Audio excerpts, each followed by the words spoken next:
We're on the eastern side of the Sierra Nevadas on 395, and we're about to head to Bridgeport.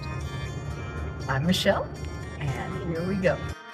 Originally discovered by explorers in the 1820s, Bridgeport became a hub after the 1859 nearby gold strikes in Dogtown, Bodie, and Aurora. This tiny town is rich in history as well as access to incredible fishing, hot springs, and is a great jump-off point for places like the ghost town Bodie. FYI, there's a geocache in that phone booth. I am starving, but alas, my favorite eatery, Rhino's, is closed.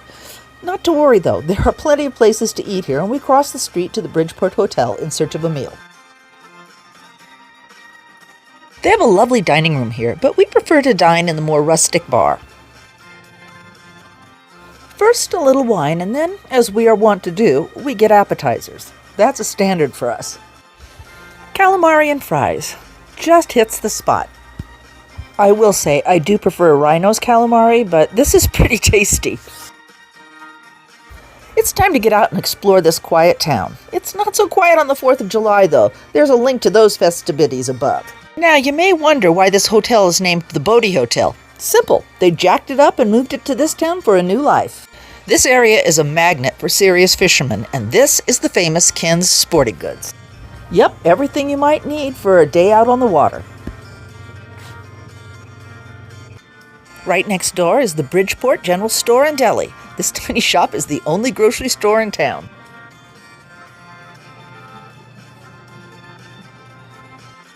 This beauty, the Bridgeport Courthouse, is the second oldest continuously used courthouse in California. It remains active to this day. And what's a courthouse without a jail? Open from 1883 to 1964.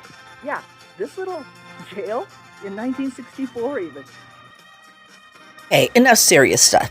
Let's head to the Jolly Cone. My pup Dempsey loves ice cream, and he's been a good boy, and we aim to please.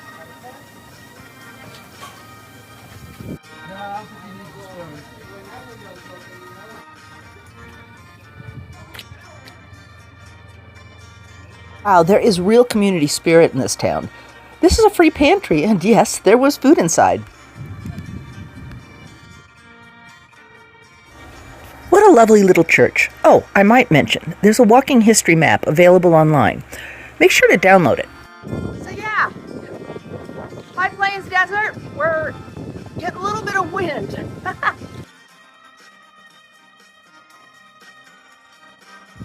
Here we have the old schoolhouse, built in 1880 and used till 1964.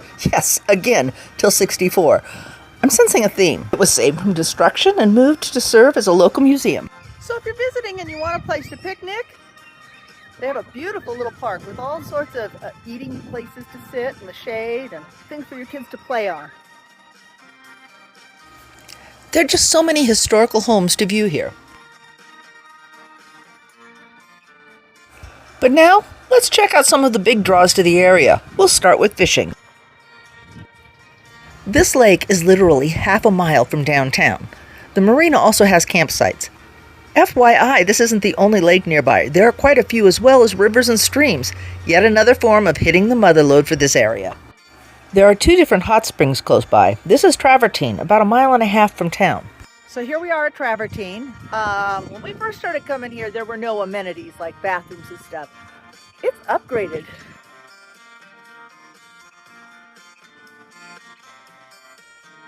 Now there are a couple of paved hot spots over here that you can get in and not get dirty, but we prefer the more rustic one down this.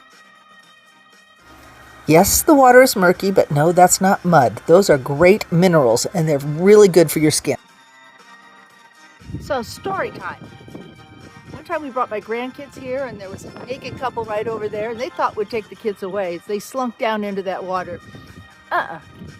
You came out here, got naked on your own. My grandkids are still going to get to play here. That's on you. They covered as best they could. The kids couldn't see anything because the water was so cloudy, but the skinny dippers couldn't leave until we did. Next, my favorite, we have Buckeye Hot Springs. I'll leave a link above so you can check it out.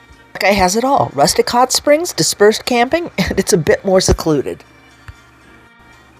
There are plenty of hotels and such, as well as a gas station that actually just opened an electric fueling station. What a great place to land, or use as a stopover on your way from point A to B.